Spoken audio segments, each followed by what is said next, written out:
प्रधानमंत्री नरेंद्र मोदी ने इस बात से इनकार कर दिया और नीतीश ने अपने यहाँ जातीय जनगणना कराई। इसका फायदा और घाटा क्या हुआ ये अलग बात है। ये कहना बड़ा मुश्किल है, राजनीति पल पल बदलती है।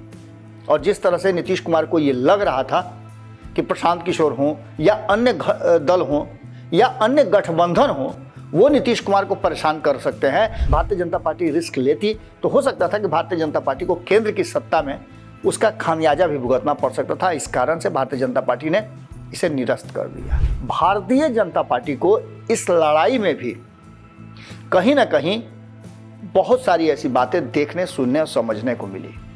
नतीजा आपके सामने है। नीतीश कुमार सिर्फ एक ही सीट पर है, लेकिन वहां भी उनकी प्रतिष्ठा बुरी तरह से फंसी हुई है। प्रशांत किशोर ने वहां पेंच फंसा दिया है। नोरमा ग्रुप, जो सोचता है वो करता है।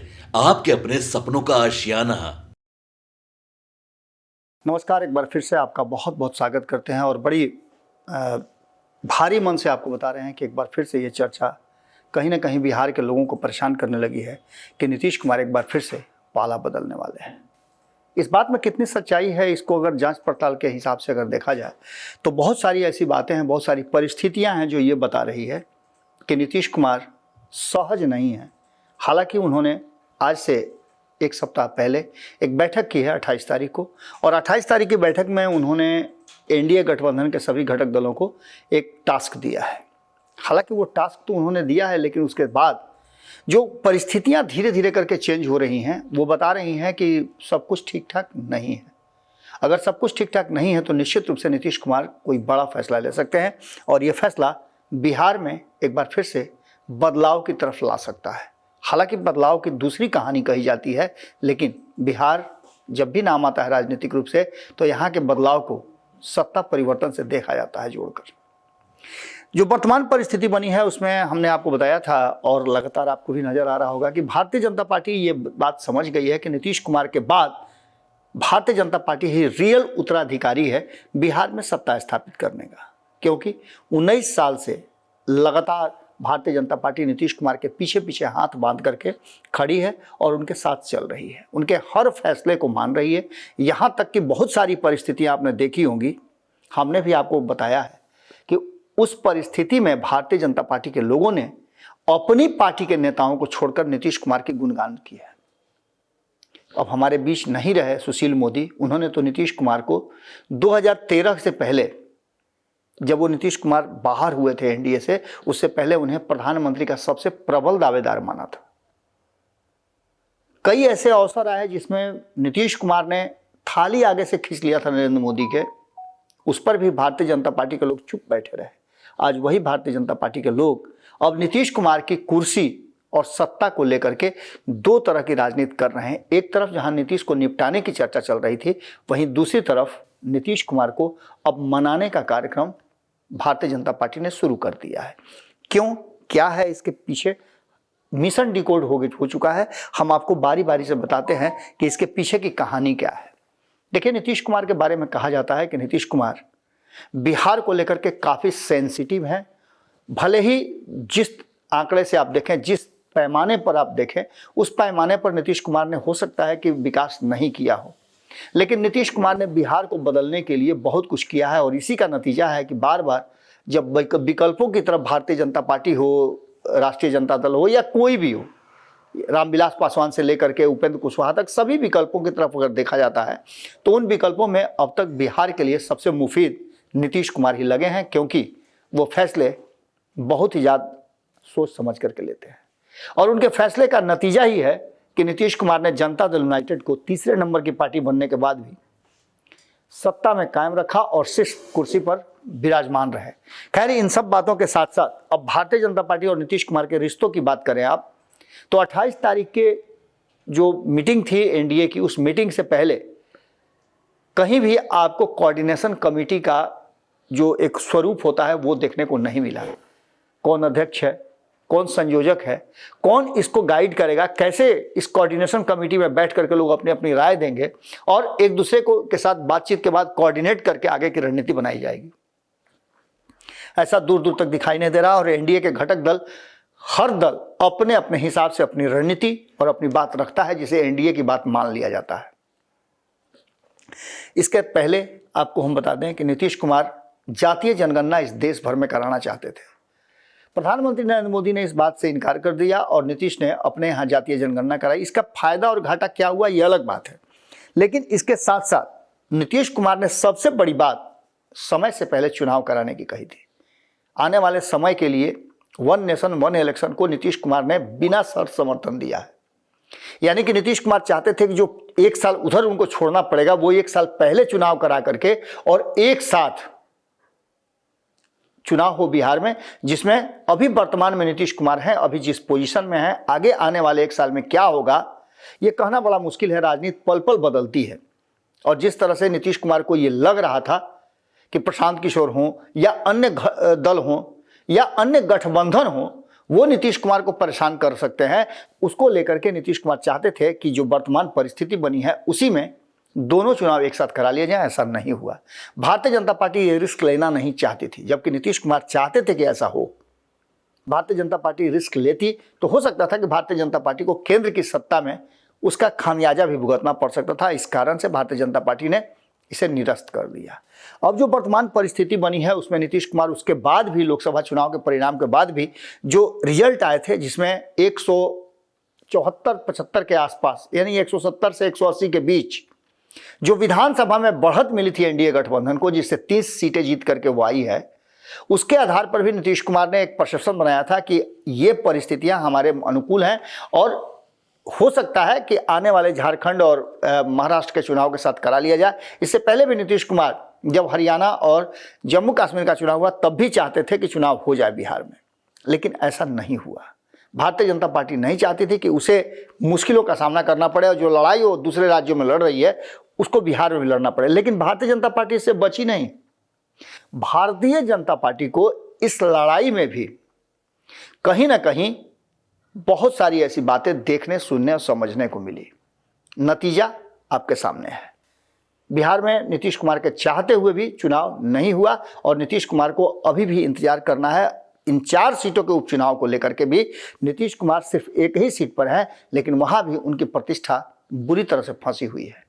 प्रशांत किशोर ने वहां पेंच फंसा दिया है। हालांकि अगर देखा जाए नीतीश कुमार के नजरिए से तो उस पेंच से नीतीश कुमार को फायदा होना चाहिए, लेकिन वास्तविकता यह है कि वो फायदा होता हुआ दिखाई नहीं दे रहा है, बल्कि जिस तरह से भारतीय जनता पार्टी ने एक्ट किया उसका फायदा भारतीय जनता पार्टी को मिल रहा है, लेकिन नीतीश कुमार को उसका दुष्प्रभाव झेलना पड़ रहा है। यह है हिंदुत्व वाला एजेंडा। नीतीश कुमार के नहीं चाहते हुए भी हिंदुत्व वाले एजेंडे पर गिरिराज सिंह ने यात्रा निकाल दी और उस यात्रा के बाद क्या कुछ हुआ आप अच्छी तरह से जानते हैं। किस तरह के बयान आया, उस बयानों ने क्या रिएक्ट किया। बिहार की राजनीति में नीतीश कुमार को यदि देखा जाए तो वो सेकुलर छवि के नेता माने जाते हैं और हर वर्ग हर धर्म के लोग ये समझते हैं कि नीतीश कुमार के रहते किसी भी तरह का कुछ अनहोनी नहीं हो सकती है।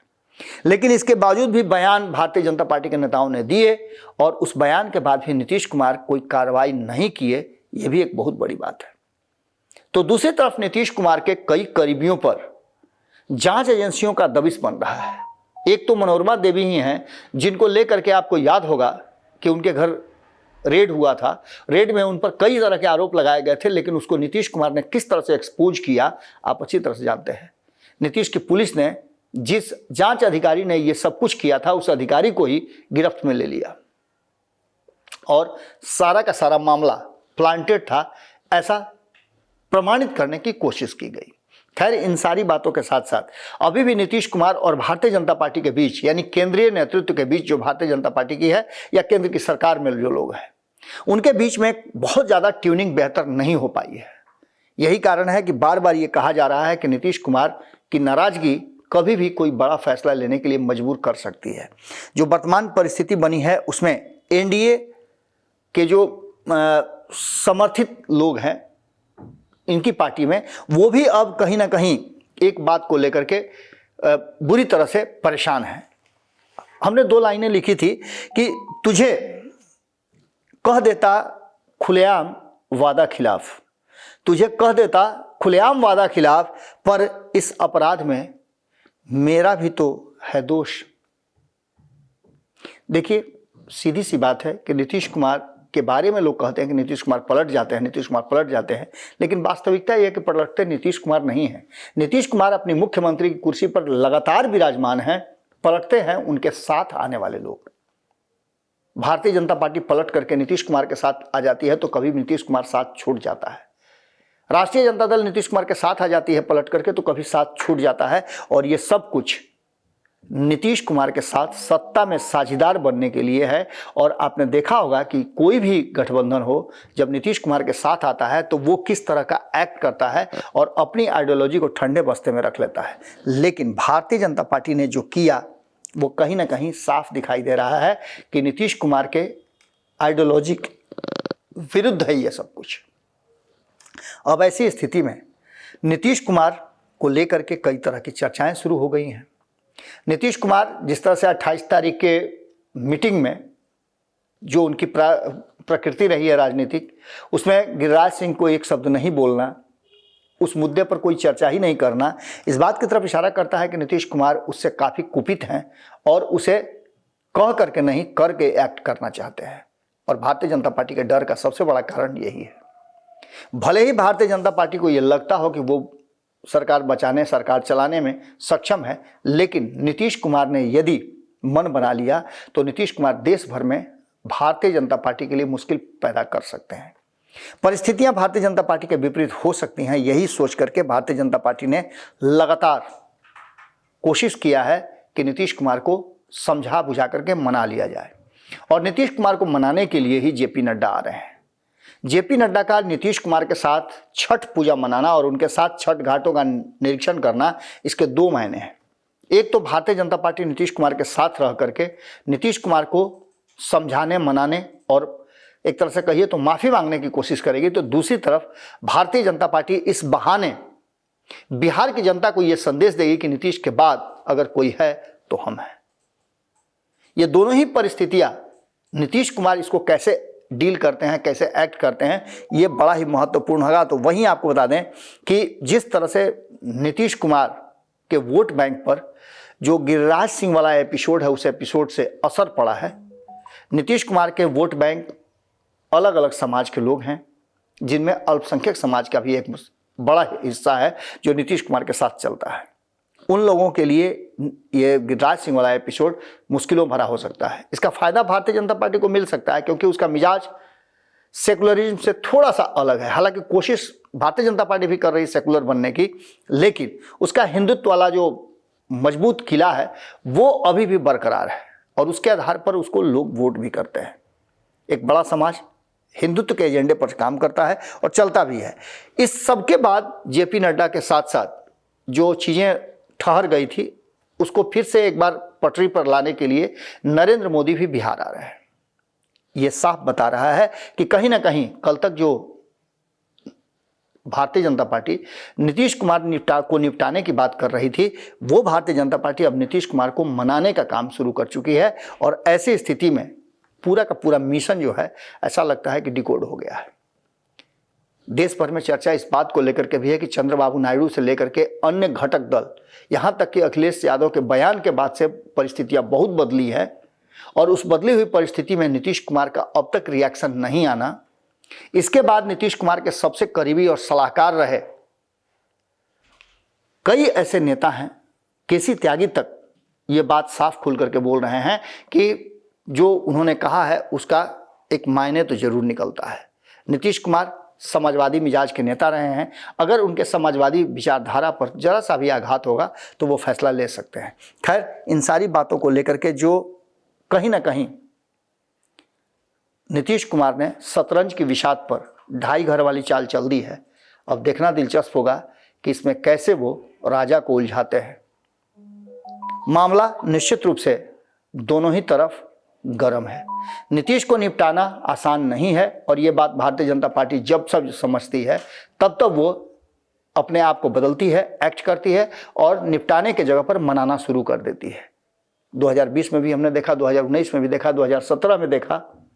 और ये भारतीय जनता पार्टी अच्छी तरह जानती है कि जहां नीतीश वहां जीत। तो बस इसी को लेकर के भारतीय जनता पार्टी एक बार फिर से बैकफुट पर है। नीतीश मानते हैं कि नहीं मानते हैं, ये देखना सबसे दिलचस्प होगा।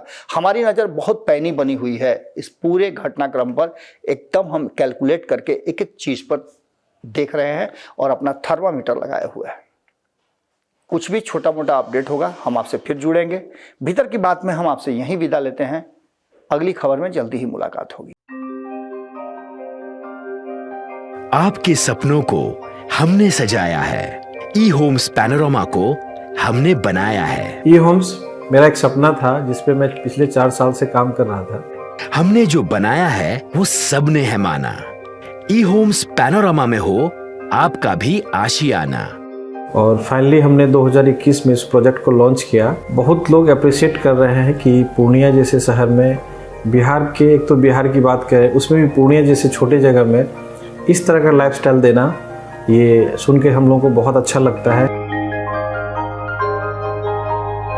ई होम्स में हमने कुछ और भी किया है, जैसे हम जिस जगह में रह रहे हैं हमारे फैमिली सिक्योर हो, उनको सिक्योरिटी का ध्यान में रखा है। आपकी सुविधा और सुरक्षा आपके लिए खास है, ये आपका विश्वास है। इसमें आर्टिफिशियल इंटेलिजेंस का 7 लेयर सिक्योरिटी का हमने इस्तेमाल किया है। लस ग्रीन कैंपस को बनाया है। यदि हमारा बाउंड्री वाल है तो वो वर्टिकल गार्डन है।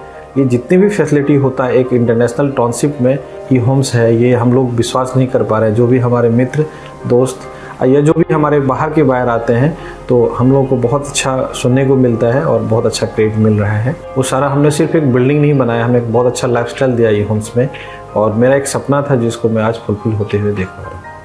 ये आपका आवास है। ई होम्स पैनोरामा में अब आपका निवास है। E Homes Panorama, luxurious lifestyle redefined. Panorama Group, जो सोचता है वो करता है। अगर ये वीडियो पसंद आई और वह बिहार के राजनीति और बिहारियत से सरोकार रखेनी तो सब्सक्राइब बटन दबा के चैनल के सब्सक्राइब कर ली। ओजे एगो घंटी बा, ओकरा बटन दबा देला से कुल सटीक और मारक खबर रुआ मुफ्त में मिल जाई। अगर रुआ पत्रकारिता के हमनी के नया प्रयोग में सहयोग कर चाहतानी तो ज्वाइन बटन दबा दी। पेटीएम नंबर नोट कर ली 9386816700। धन्यवाद।